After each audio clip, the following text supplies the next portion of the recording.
What is up, my planting people? My name is Lithius and welcome to Roots Ready. Can you believe it? It's been a whole year since I transitioned this plant over, my Anthurium Clarinervium, over into LECA. And what a journey it has been.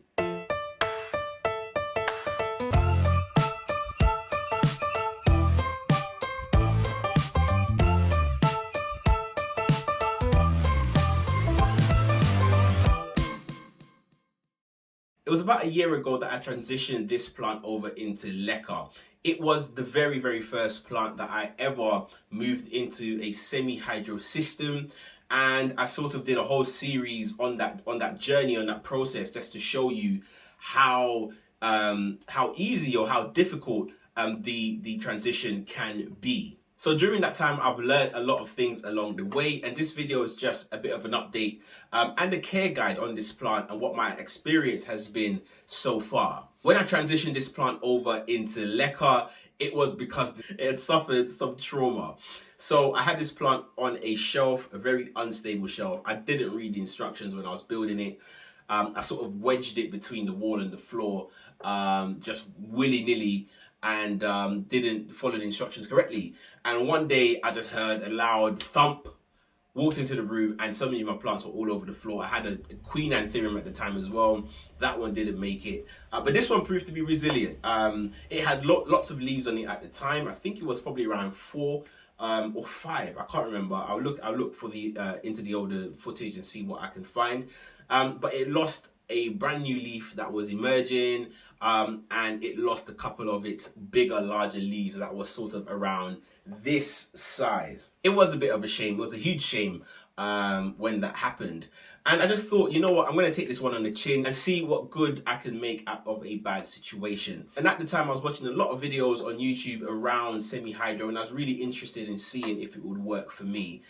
So I decided to use this plant as an experiment. It definitely went well because a lot of my plants are currently sitting in semi-hydro or passive hydro, and that's thanks to this plant. So looking back over the year, what has happened with this plant? So this plant has given me several inflorescences, if that's the word, like this one over here. And they have come and gone. I've tried to collect pollen off some of them. The first time I did that, I did it incorrectly. I actually damaged the inflorescence, and it didn't work. But since then, it's put out, I want to say around 5 or 6 inflorescence or infloresci. What is it? If you guys know what the correct term for plural inflorescence, please do let me know in the comment area. But it's put out quite a lot, and I just let them grow. A lot of people would recommend that you cut it off, because what it does is the plant directs a lot of its energy into keeping this inflorescence alive, and it sort of pauses the growth on the leaves. And for this plant, you know, you do get it for that lovely foliage. If you just have a look at that, it's just wonderfully velvet, iridescent in a certain lighting, and the white veinage on this plant is just to die for. It's an absolute work of art. And yeah, for me, I think I'm going forward, I am going to do that, is start cutting those off. So with this plant, I don't think it's by far the fastest growing velvet leaf Anthurium that I have. That award goes to the Anthurium forgetii. That thing is rapid. But this one, I probably get about a leaf every 2 months if I'm lucky. And that can be because we've just gone into winter, and now that we're entering spring and summer, it might, you know, kick it up a notch and start growing some more wonderful leaves. And I'm hoping that it does that. But by any means, it's been absolutely fine. So when I had this plant, it had 2 really old leaves on it, and I believe the oldest leaf fell off last week. It was yellow, and I just sort of plucked it off, just pulled it back, and it snapped off, and I got rid of it. But it hasn't dropped any other leaves since then. It's just been really holding on to them. You can see, you know, there's no brown edges apart from this one, which is the oldest one. All of the other leaves are doing really well. So I'm really glad. This leaf right here, this is the biggest one. This is the newest leaf on this plant. Hardened off maybe last month. And it's looking great. You can still see it's still trying to catch some of that color. It's not the exact same green as the others, but it will get there. It will. As I said, this plant, I find it to be super, super resilient. Often, which is really bad of me, often I will forget to flush out this plant, and it will stay in the same reservoir for maybe a month, sometimes longer. And that's not great. I mean, if you want the best results for your plant, you do want to be sort of flushing out all the salts, all the nutrients at least once a month. And I didn't do that. So for months on end, I'll just leave it. And the plant is still looking great. If I'd done that same thing with my Queen Anthurium, that plant would look absolutely horrendous. It would have sort of brown edges, maybe some spotting on the leaf, just because where the salts just sort of burn the leaf. But this one it's been a real trooper, I must say. And yeah, I'm going to try to do better by this plant. If you're in the market for an easy to care for velvet leaf Anthurium, then this is the one to go for. Trust me, it looks the part and it's easy to look after. In terms of lighting, currently I have this plant sitting under some artificial grow lights, and it's been doing fine, as you can see. I moved it into this grow tent behind me at the start of winter, and that was for no other reason other than I was running out of space in my room and I just needed to bring some stuff out of it, and this was the plant that I decided to move. But I think it would have been absolutely fine. This is not a plant that's super, like, it would appreciate some humidity. The more that you can give it, the happier this plant will be. But I find that it doesn't need super high humidity levels. I think anywhere from like 50% will be absolutely fine. Maybe you can even probably try to push that a little bit lower down and the plant will be absolutely fine. I think this plant definitely appreciates some warmth, because I noticed that whenever a super sort of cold period has passed, that's when this plant decides to put out an inflorescence or a new leaf. So I think the summer is going to be a good period for this plant, and it's going to really come into its own. Another thing I want to do in this video is to take this plant out of the LECA and see what's going on underneath. It's a pattern that I've been doing in all the other videos, so why stop that now, right? Another reason why I want to do it is because I've noticed that the plant is getting really leggy. Oh, you can see that it's really wobbly, really leggy over here because it's grown out of the LECA. So I just want to sort of get it back a little bit deeper into the LECA,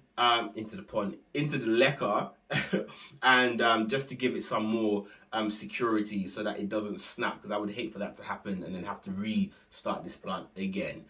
So I'm going to do that with you guys today, and hopefully there are no surprises in the pot. I don't know, I haven't looked at it yet. It smells, we'll see what's going on anyway. It smells a little bit funky, just like standing water, and I hope that's not a sign of anything bad going on under there, but we will see. All right, so I'm going to get straight into it. I'm going to remove this layer of moss from the top, which is super dry, which goes to show you guys I don't do much with this plant. I don't do much. This plant, I'm telling you, put it in LECA, don't worry about it for a couple of weeks, come back, give it a little bit of water, and Bob's your uncle. I should also say this is the only plant that I have in LECA, or the only Anthurium I have in LECA. The others are in pon, and they seem to love it. They grow roots like crazy. Let's see what's going on underneath, actually. Can you see that? I'm going to zoom in into the roots and show you guys what's going on. We've got some great roots on the bottom. Let's hope that that continues throughout. And then I'm going to try to find a way to pour out the LECA out into the nest.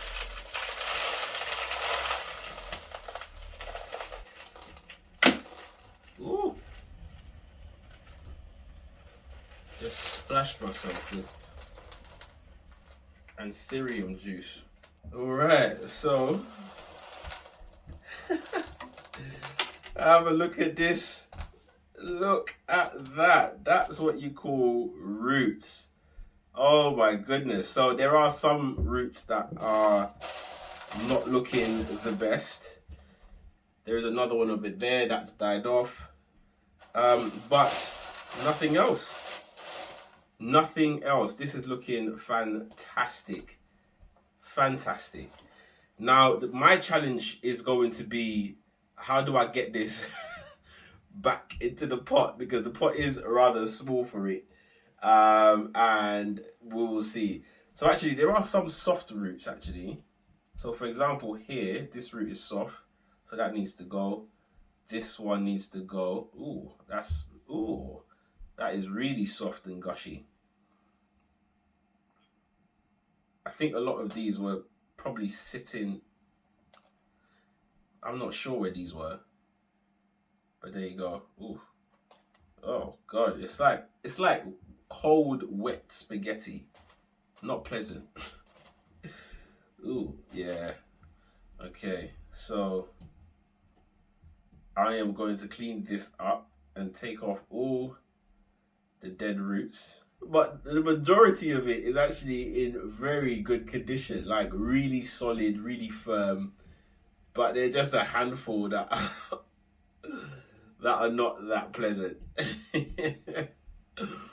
Oh my days. I wish you guys could see it, feel it. That's it. Okay. That's it. That's everything. So in all of that whole root mass, this was the only roots that needed to go. Not too bad in the wider scheme of things. I'm glad I got to that one I did. With these things, you never know, it could spread a bacterial infection throughout the root system and cause root rot. But as I said, it's a really resilient plant. So what I'm going to do is I'm going to wash off this LECA. I'm going to disinfect it with some boiling water and let it sit for a little while, cool it off with some cooler water, and then pot this plant back up in the same setup for now. And we are back. I have just disinfected my LECA. I've used hot water, boiling hot water, and hydrogen peroxide to disinfect this. I've let it soak for about 15 minutes, and I think it's good enough to start to repot this plant. So I've had the plant sitting here on the floor. I wrapped it in some wet tissue paper, like so, just so that the roots don't dry out. As I said that, I dropped a piece of the root anyway. And we're going to try to put it back into the same pot that it came out of. That might be wishful thinking, but we're going to give it a go anyway. Okay, so I always like to start with a little bit of LECA, in this case, on the base. Let's get some of that in there.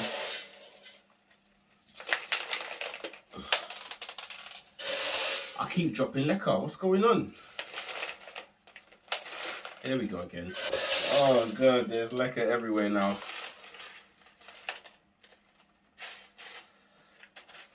Give it a little tap. Did you see that? Oh God, all right. I think we have it. That's it. Get this bad boy into the cash pot, like so, and boom, Bob's your uncle. There we go. That's it, all potted up. So there we have it, the Anthurium Clarinervium all potted up, just looking amazing. Have a look at that. I managed to get the plant buried deeper than it was before to get those aerial roots that were above the LECA, under the LECA, and into the substrate and closer to that water source. They will soon start to branch out and form new roots, and I think this plant is going to be so much happier. We've cleaned it up, we've helped it to look a little bit better. I think this is it, and that was it. Thank you so much for watching. I hope you enjoyed this video. If you did, consider subscribing to this channel. There's always more fun, interactive videos like this on the way. So please do hit that subscribe button or that thumbs up button if you enjoyed the video. So from me and my Anthurium Clarinervium, thank you for watching and keep planting.